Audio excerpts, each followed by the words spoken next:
జిలేబీ ప్రసాద్, నువ్వు చాలా తిండిపోతువి. ఇందా ఇంకో బిస్కెట్ తిను.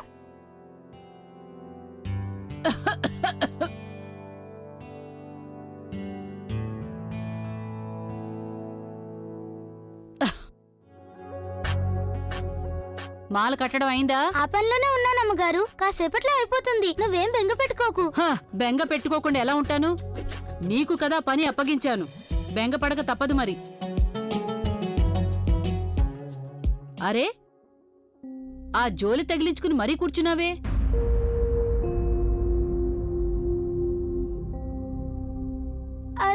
అదేంటంటే అమ్మగారు. ఏమైంది? అమ్మగారు, మీరిక్కడున్నారా? నేనేమో ఇల్లు మొత్తం వెతుకుతున్నాను మీకు ఉత్తరం ఇవ్వడానికి. చాలా గొప్ప పని చేసావులే, ఏదో లోకమంతా తిరిగొచ్చినట్టు మాట్లాడుతున్నావు, పెద్ద కష్టపడినట్టు. వెళ్ళి నీ పని చూసుకో. కనిపించట్లేదే, ఎవరి ఉత్తరం అయి ఉంటుంది ఇది?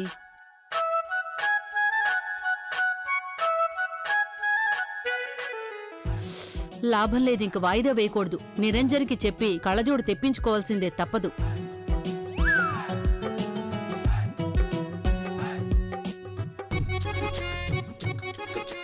ఇదిగో పిల్ల, నువ్వు స్కూల్కి వెళ్లేదానివి కదూ, చదవడం రాయడం వచ్చిందా లేదంటే ఇంకా మొద్దుమొహమేనా? మొద్దుమొహంలో ఎందుకుంటానమ్మగారు, చాలా నేర్చుకున్నాను నేను స్కూల్లో.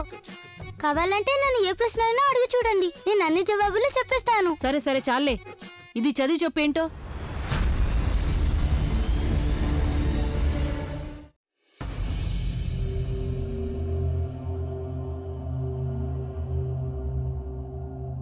నువ్వలా జోలీలో ఎందుకు తొంగి చూస్తున్నావు? అదేం లేదమ్మగారు, అదేం లేదు.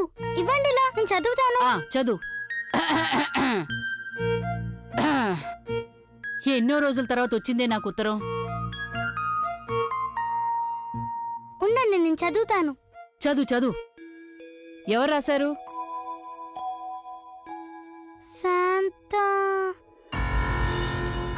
శాంత రాసిన ఉత్తరం ఇది.